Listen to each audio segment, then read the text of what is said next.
पहाड़ के नीचे भी एटमी तंसीब, ईरान का नया जौहरी राज। जब आलमी एटमी तवानाई एजेंसी के डायरेक्टर जनरल ने ईरान से वजाहत तलब की थी कि पिकैक्स पहाड़ की सतह के नीचे क्या हो रहा है, तो ईरान ने मुख्तसर जवाब दिया कि इससे आपका कुछ लेना देना नहीं। अप्रैल 2025 में राफेल ग्रॉसी की जानिब से पूछा गया ये सवाल अब ज्यादा अहम हो गया है, क्योंकि फुर्दो और नतंस में जौहरी अफजोदगी करने वाले मराकज को अमरीकी तैयारों ने बंकर बस्टर बमों से निशाना बनाया है। राफेल ग्रॉसी ने ईरान से उस वक्त वजाहत तलब की जब उन्हें मालूम हुआ कि पिकैक्स के नाम से एक मारूफ पहाड़ कोहे कॉलिंग गजिला के नीचे कोई बड़ा मंसूबा जारी है। बरतानवी रोजनामे टेलीग्राफ की एक रिपोर्ट के मुताबिक अमरीकी हमले से कबल 16 ट्रकों को फुर्दो के बाहर कतार लगाए देखा गया था और ईरानी जौहरी प्रोग्राम के एक माहिर ने बरतानवी रोजनामे को बताया कि हुकूमत की जानिब से अफजोदा यूरेनियम को अमरीकी बमबारी से कबल एक खुफिया मकाम पर मुंतकिल कर दिया गया था। पिकैक्स के नाम से मारूफ पहाड़ नतंस के करीब सूबा अस्फहान में वाक़ है और फुर्दो से सिर्फ 90 मील दूर जुनूब में वाक़ है। यहाँ हालिया बरसों में खुफिया तौर पर एक नई वसी और गहरी जेर जमीन तंसीब तामीर की गई है, जिसके 4 सुरंगी दाखिली रास्ते हैं और गहराई 100 मीटर से जायद है, जिसके बायस ये फुर्दो से ज्यादा महफूज मरकज है। इस तंसीब की तामीर बदस्तूर जारी है और इसे गुज़श्ता 4 बरसों से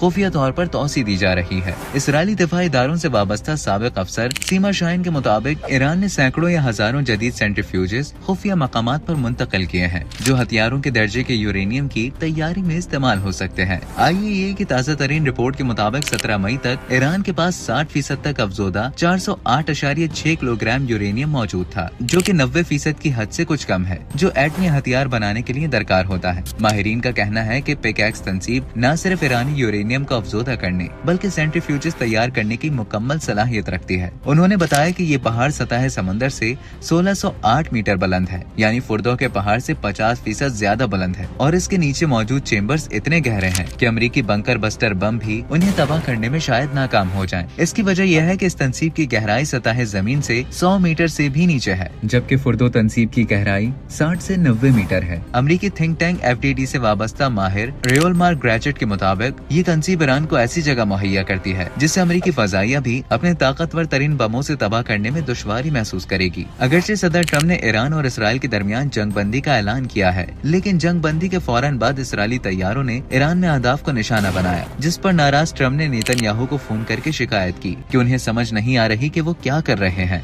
माहिरीन ने इंतबाह किया है कि अगर तेहरान को रियासती बका का खतरा महसूस हुआ तो वो खुलेआम जौहरी हथियार बनाने की पॉलिसी अपना सकता है। ईरानी सुप्रीम लीडर आयतुल्लाह खामनाई के मुशीर अली शमखानी का कहना है कि अगर तंसीबात मुकम्मल तौर पर तबाह हो जाएं, तो भी खेल खत्म नहीं होता, क्योंकि इल्म, मवाद और इरादा मौजूद है। एक और रुकने पार्लियामेंट अहमद नादरी के मुताबिक अब हमें जौहरी बम का तजुर्बा करना होगा और कोई रास्ता नहीं बचा। ताहम आयतुल्लाह खामनाई का फतवा ताहाल मौजूद है, जिसके मुताबिक जौहरी हथियार बनाना हराम है, लेकिन कुछ उलमा और अरकान पार्लियामेंट अब कह रहे हैं कि वक्त और हालात के तहत फतवा भी बदला जा सकता है। आलमी ताकतों की नजरें अब कोहे कॉलिंग गजला के नीचे छुपे ईरान के जौहरी राज पर जमी हुई हैं। क्या वाकई ईरान ने अमेरिका और इसराइल की पहुंच से दूर अपना मुतबादिल जौहरी मरकज मुकम्मल कर लिया है? इसका जवाब आने वाले वक्त में ही मिलेगा।